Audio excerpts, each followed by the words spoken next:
Welcome back. So, shopping trip today. Thought you might enjoy it. I was, in fact, afraid we were not going to be able to do it. So, Audie is right over here, sound asleep. Now, he slept through the last video, and who knows, he might sleep through this one. But I assure you, he is right here. And if he does sleep through it, and he's a good boy, maybe I'll wake him up and let him show his little tail at the end of the video. Or maybe I won't. I don't know if it's a good idea to encourage him. All right, we'll be back in a minute.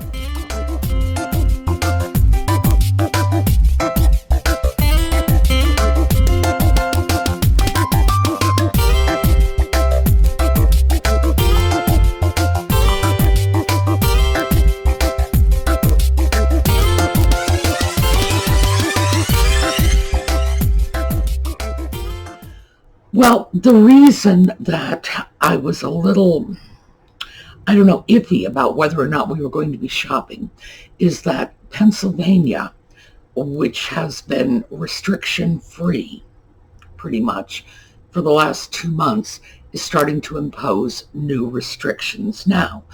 A lot of these are impacting the food service industry. I know that the McDonald's in Walmart was open for at least a month and is closed now.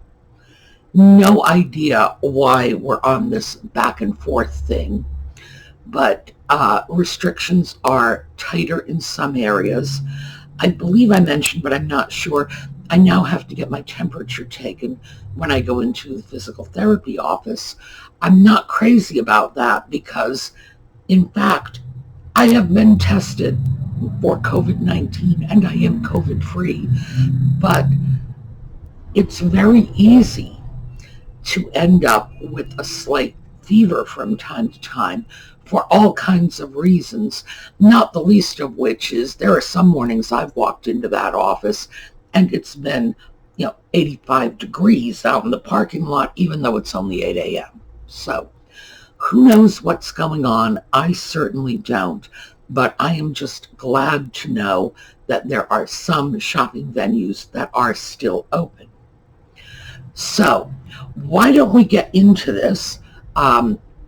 If you've seen this before, you know the format. I'm going to talk about it. I'm going to show you the film. We're going to talk about it some more. And, because talking about stuff is probably my favorite thing. But the first thing I want to show you, and by the way, this was the middle of my trip, so I'm showing the second half of that shopping trip first. So, middle of my trip, I came across some little spoons. So let's take a look at that. Let's take a look at these. They are being sold. I don't know if you can read that. It says toy spoons, and they're marked down to $2. And it looks like we've got 4 of them here. So it's 4 little toy spoons for 50 cents a piece. And as you know, I occasionally find need for small spoons like this, especially with the little salt and pepper sets with matching little mustard potties. So they are coming with me. Now, the tag actually read something like toy utensils. They are small enough to be considered toy utensils, and maybe they were, but they are metal. And I use odd little vintage and antique spoons when I sell salt and pepper sets that have mustard caddies. Originally, those mustard caddies usually had ceramic spoons, and very often those ceramic spoons are broken, missing, whatever. So another spoon is usually nice to throw in. In this case, not knowing what the metal is on the spoon, I'm simply going to include it when I sell a salt and pepper set with a caddy, but let the buyer know that I can't vouch for the food safety of it. Sometimes these were made from aluminum. Sometimes they were made from tin. To the best of my knowledge, tin is safe, but there have been issues recently about aluminum, although not in the past, because I'm sure you all remember aluminum cookware and things were very popular. Then there was a link between this and Alzheimer's. I don't even know where all that research ended up going, but I would put in a little disclaimer and just say I'm not vouching for it, because in many cases, people will get antique or vintage porcelain. They will want the little spoon just for looks, for appearance, but they have absolutely no intention of serving the breakfast jam in the little mustard potty. It's just, they're displaying, they're not using. So in any case, it's just going to be something available as a convenience for the buyer. Now, it was the same shop. And I keep referring to them as shops because I think of them in that context. They are actually booths in a very large antique mall. But the same little booth had some celluloid. So let's take a peek at the celluloid. Same shop as those little spoons. This is a celluloid dresser box or powder box. I am betting that it's powder box because I have in fact seen square boxes like this. They even had little square powder puffs. $4, it is coming with me, and here's why. Let me just grab this. There you go.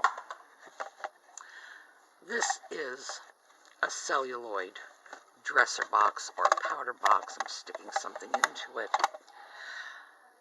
You usually find them like this in round shapes. Actually, this is a pretty interesting shape. Okay, well, sold. This one is coming with me too for $4. So why? This one, obviously, and I consider it the better buy because it is square. And square is a very unusual shape for these celluloid boxes. Celluloid boxes sell because of things like unusual shapes, and this one actually has an unusual shape too. Not quite as unusual as the square, but also things like different colors. This is an ordinary sort of off-white celluloid. It probably started in both cases a lot whiter than they are now. But celluloid, in France, they call it ivorine, and you'll often hear it described as faux ivory. Celluloid gained popularity because it was plastic intended to look like ivory, and in many cases they did a pretty good job of pulling it off. So, a couple of powder boxes, oh yes, thank you. Now those two powder boxes are great. The round one is of higher quality, thicker, heavier celluloid. In general, it appears to be slightly better made, but frankly, I expect the square one to sell better, and that's because of the unusual shape of the design. I believe they are both powder boxes, but it's hard to tell because celluloid dresser sets were often massive, 20, 30 pieces. They would have everything from a button hook to a shoehorn to a fan to a picture frame, a hat pin holder, half a dozen little manicure pieces, like an emery board or a nail scraper or a cuticle, whatever they were. Ordinarily, I look at them and think of them as torture devices, and I don't think I would want to use them on my nails, and that's in addition to the tray and the brush and the comb and the this and the that. So a number of them had like pin holders, trinket boxes, I also saw in the same booth, and I may go back and make inquiries, little celluloid rouge pots. And they're like little teeny tiny. They can't even hold an ounce. They're tiny, tiny little, like mini powder boxes. That's what they are. Like if you took a powder box and shrink it down that big, and they would have had like a paste rouge in them. There's no end to the number of pieces you have in these celluloid dresser sets. So can I swear that square piece is a powder box? No, of course not. It might be a trinket box. It might have been meant to be a soap box, a pin box, all kinds of things. So I still think there will be very little difficulty in finding a new home for that piece, because that square size is pretty rare and people like it. So rare sells. So I'm going to take this a little out of order because I found another piece at another booth that I would really love for you to see, because this is another celluloid piece. So let's take a look. Here we have a hair receiver. You stuck your hair into it, probably through the little hole at the top, I don't know, and then you could take the lid off to remove the hair. Now, whenever I find these, I tend to pick them up, especially if they are in nice condition or interesting. And the reason I do this is because I take these pieces and I use them with fragrance beads as room fresheners. This, however, no, capital no. You would never use a celluloid piece like this with things like room freshener beads, because it could react to the chemicals in those beads, and it could literally just sort of eat a hole right through your lovely little hair receiver. So this is great for dry potpourri or something like that, but in terms of the modern fragrance beads, I would not chance it. So that was a celluloid hair receiver. Now, I use hair receivers. We've talked about this. I put those little fragrance beads in celluloid hair receivers. I have one sitting here in the living room. I have one in the bedroom. And I have them all over the place because I like the antique pieces, and I also like anything that's going to make the place smell better. I'm kind of a big freak on that. So I burn incense. I spray room stuff. I have stuff I dump on my carpet before I vacuum. I don't think it smells funny all by itself, but I'm always kind of conscious that, you don't want your house to smell weird. And as I think of it, between the incense and the fragrance beads and the stuff I'm pouring all over the carpet, my house probably really does smell weird, but hopefully not in a bad way. But the thing is, you can't put chemicals in a celluloid piece. You never know what the reaction's going to be. I have seen celluloid plastic that has come into contact with heat. Doesn't even have to be in an open flame, just something hot enough, and it will just crumble in and just implode. They melt very easily. They do not have a high melting temperature. I don't know what the melting temperature of celluloid is, but it's not overly high. Celluloid is something that if you left it on the dashboard of a car the sun coming in through the windshield in August might be enough to distort the shape of it. It's unfortunate because it would be lovely to be able to use celluloid hair receivers for little fragrance beads, but I wouldn't try it. Solid potpourri, dried, flower leaves and whatever, that would be fine. But I think you'd have to be very careful in terms of how you used your celluloid if you're going to use it to hold any kind of air freshener. But I did want you to see that piece. And then I passed yet another booth with even more celluloid. So let's take a quick look at that. Well, we have some celluloid over here. These are 2 celluloid fans, and I haven't even bothered to take them out of the baggie. I can tell what I'd like to tell from the baggie. Please note the finger guards here. One is damaged, and it looks like it had been repaired. So, are we even looking at it?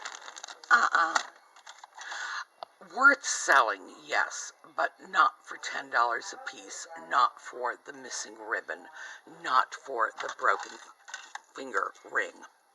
This one, $18, cheap plastic, not even celluloid.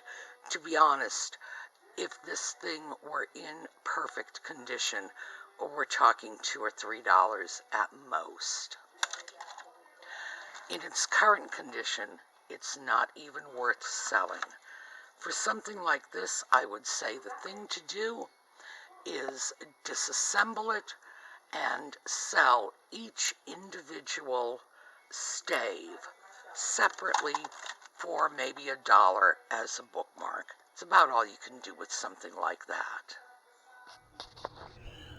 Well, those little fans that were in the plastic baggie, and I didn't even take them out, those were giveaway fans. Those were fans that you would buy literally for a few pennies back in the 1920s. And stores gave them away. I have fans like that say, compliments of such and so department store. You could pick them up as souvenirs, again, a few pennies. They're very, very inexpensive. But they're nice. It's a good purse size.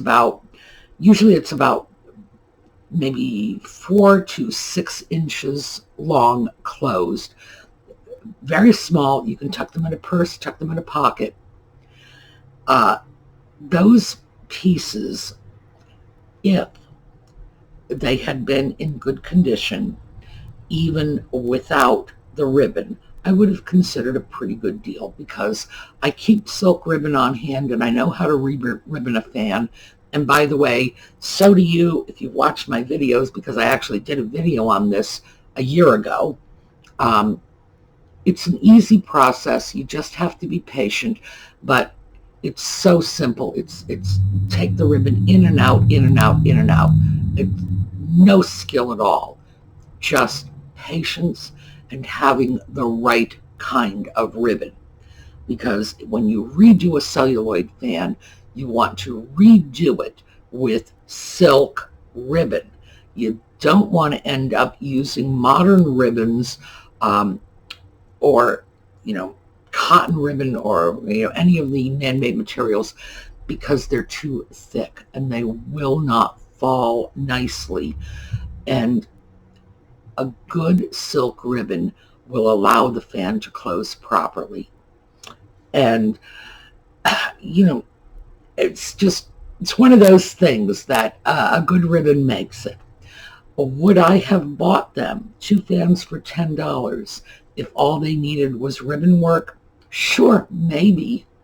But that wasn't all they needed. One of them had a broken finger grip, and you don't buy broken fans.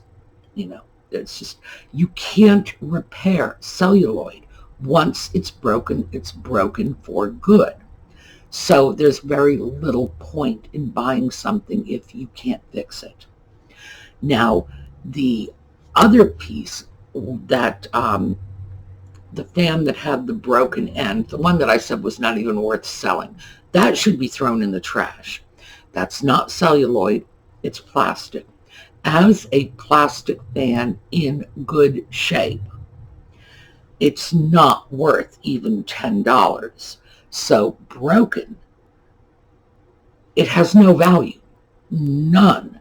The only thing you could do is, as I said, take it apart and sell the individual staves as bookmarks. Maybe somebody would buy them. I don't know. Use them as jewelry making supplies. Actually, that might be a better idea. But in fact, it was a piece with no value. I do not even see the point of trying to sell something like that. It's like taking something out of your trash barrel and selling it. As a general rule, I avoid sellers who do that sort of thing. It's just, some things just have such a low value that saying I want $10 for this is insulting your customers. So anyway, that was pretty much it for the celluloid, but I wanted to keep all of those together for you in the same video. The next thing I want to show you is some pillowcases I got.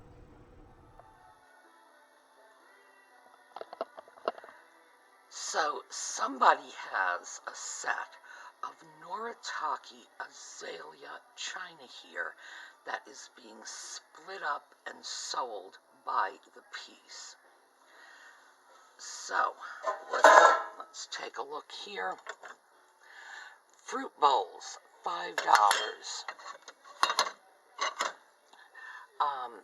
7.5, that'll be a salad plate, $5. The bread and butter plates, $4.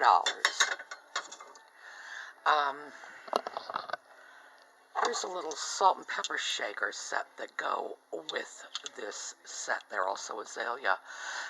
They are coming with me. That's sort of a no-brainer. I'm probably going to pick through and grab a few of these plates for tidbit trays. Noritake china is fine quality. And here, if you're not familiar with the azalea pattern, it's one of the most popular of Noritake patterns. They did china sets, and this particular china set was hugely popular. It has that beautiful off-centered Japanese thing going for it. A lot of negative space. The design is extremely well executed, very subtle. So I will be picking through. I'm going to go after pieces because I have a whole stack here and I'm not buying them all.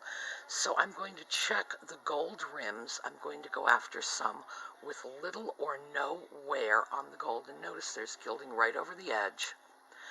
I will probably grab at least 2 each of these small bread plates and the salad plates.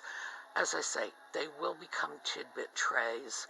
I can combine them with other pieces as well.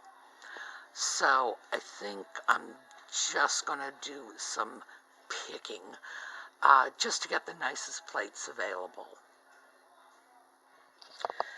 And as I was fishing around for those azalea plates, here, take a look at this.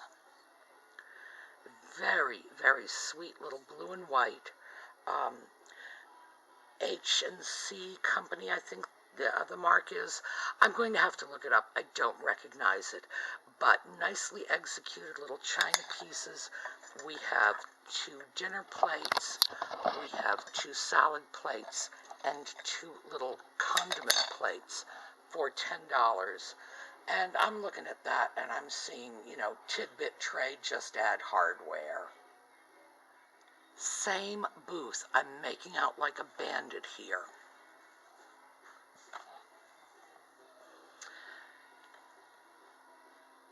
a beautiful pair of heavy cotton pillowcases. Very nice, very heavy. Crochet work on the end, embroidery. They look brand new, and looks like we've got a price of $7 for the pair. These will not be going anywhere near my Etsy shop. They are coming home with me, because one of the things I do, and I think I've mentioned this before, is I use white sheets on my bed. Solid white. That gets boring. So this is how I liven it up. I get these lovely old hand-embroidered pillowcases. Now, the pillowcases match because, as you can see, white. Now, why do I do that white thing? Well, if a sheet gets worn and needs to be replaced, it doesn't matter. If it's a top sheet, a bottom sheet, whatever, I can just go buy a new one and replace one sheet at a time. It's very hard to do that with patterns. Usually you have to replace the whole set, and after a few years, the pattern is no longer available. Also, white sheets can be bleached, which is always important to keep in mind. Well, especially now. I guess we're all kind of aware of that now, more than we've been in the past. But somebody gets sick, you need to deal with the sheets. You can bleach white sheets and sterilize them. Also, if you're not too heavy-handed with the bleach, you can bleach pillowcases like these, and it will just clean up the white bits and will not spoil the embroidery. I've been bleaching my embroidered white pillowcases for years, so I can assure you it's not a problem to do that. But yeah, absolutely. I think if more people knew how versatile white sheets were, well, I'd have to fight a lot harder to get my little decorative pillowcases because everybody would be doing this. All right, so I got the pillowcases and I got the plates, the Noritake Azalea pattern plates. Those are going straight into the tidbit tray pile along with the blue plates because, in fact, it's sort of like a do-it-yourself tidbit kit, just add hardware. So it's a no-brainer. I'm going to be able to put those together. They will make beautiful tidbit trays because, remember, this was a staggeringly popular China pattern, beautifully executed, and to be able to find them in such a way that I could pick and choose, take one piece here, one piece there, that was pretty fortunate. But also, of course, I grabbed the pillowcases. Those are not for resale. And as I mentioned while I was filming, I do, in fact, use white sheets and white towels as well. And the reason for this is, and I've been doing it way pre-COVID, so that if anything goes wrong, you can sterilize the sheets. It's just that simple. Somebody gets sick, somebody has something contagious, whatever. You never want to go to sleep wrapped up in cloth that might possibly have germs on it. You don't want to get out of the shower and dry yourself off with cloth that might have germs on it. So I've always been a big bear about bleaching my sheets, my towels, and washing them in hot water. There was a period, I guess about 20 or 30 years ago, when people were trying to save energy and they were not washing their clothes in hot water. I think that's a big mistake. Your whites will never come out as clean if you don't wash them in very hot water. It just won't happen. I suppose the way around that is don't use whites. But because sheets, towels, I do. Yeah, that's a big part of it. But also, as I mentioned, if I get a tear in a sheet, suddenly that sheet goes into the what do I call that? I don't even know it's not a rag pile. I use damaged sheets. I throw them on the bed so the cat can sleep on the bed. If I have something going on in the house, I'll throw them over the furniture as drop cloths. I use my scruffy old sheets. But there are many times when a sheet will tear, and I don't want to have to go out and buy an entire new set of sheets. I just want to buy a new bottom sheet or a new top sheet, and this way I can do it. White sheets are totally mix and match, and I get the color and the interest with embroidered pillowcases. So I thought I might want to show you some pillowcases. Now, these are the first pillowcase I'm going to show you is a pillowcase that was part of a set. I just got one of them out of the washer and it was badly torn. Now, that particular pillowcase, and this is the first one, was beautifully embroidered, but on very thin, flimsy cotton. It was kind of inevitable. The remaining pillowcases, and I believe I've got 4 other sets that I'm showing you in there. 3 of them I just recently purchased on eBay because I had to replace that damaged set of pillowcases. And then the final one is the one that I just picked up at Bedford. So I have been sort of on an embroidered pillowcase buying binge. So take a look.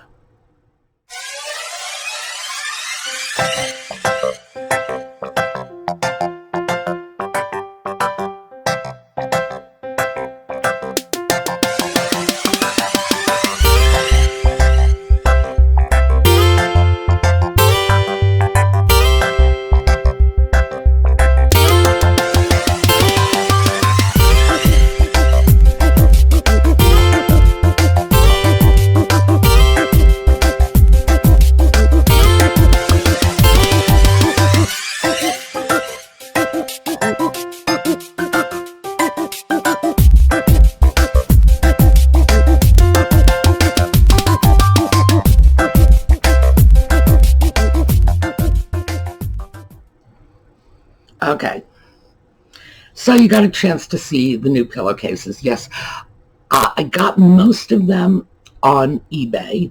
The ones that, in fact, the ones I didn't get at Bedford, I'm usually able to grab them for anywhere from about $15 to $20 a pair. And that's including shipping. I went a little higher than usual on the pair with the H on it, just because it had my initials. The others, very nice, in the less than $15 range. And in general, these pieces are very thick.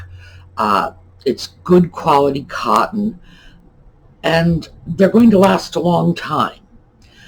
I had purchased embroidered pillowcases on Etsy a couple of times, including that last one that was on very thin cotton.